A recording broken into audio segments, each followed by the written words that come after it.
பிற்பகல் 3:45க்கு கொழும்பிலிருந்து புறப்பட்ட பேருந்து 5:30 அனுராதபுரத்தை அடைந்து அங்கிருந்து யாழ்ப்பாணம் செல்ல 4:45 செலவாகின. அப்பேருந்து யாழ்ப்பாணத்தை அடைந்த நேரம் யாருன்னு கேட்டுக்கு. இப்ப நாங்க முதல் பார்க்கணும் 3:45 நியம நேரத்தை. நியம நேரம் காணணும்னா நாங்க 12 கூட்டணும். கூட்டினோம்னா 15:45 நியம நேரம். அதுல இருந்து அவர் முதலாவது கொழும்புல இருந்து அனுராதபுரம் போயக்குள்ள அவருக்கு 5:30 செலவாயிருக்காம். பேருந்து அனுராதபுரத்துல இருந்து யாழ்ப்பாணம் போறதுக்கு 4:45 செலவாயிருக்கு. கூட்டினோம்னா 75. ஒரு மத்தியாலத்துல குறைஞ்சது 59 தான் போடலாம் நிமிடத்துல. அப்ப நாங்க 60 கழிப்போம். கழிச்சோம்னா 15 இங்க வரும்.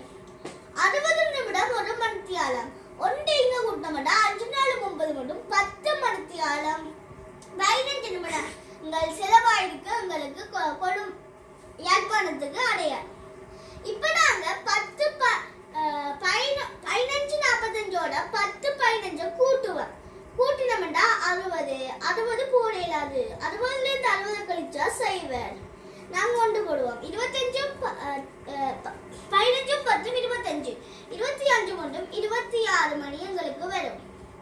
இப்ப நாங்க 26 போட இயலாது. ஏனென்றா ஒரு மணித்தியாலத்துல 24 மணித்தியாலங்கள் தான் இருக்கு.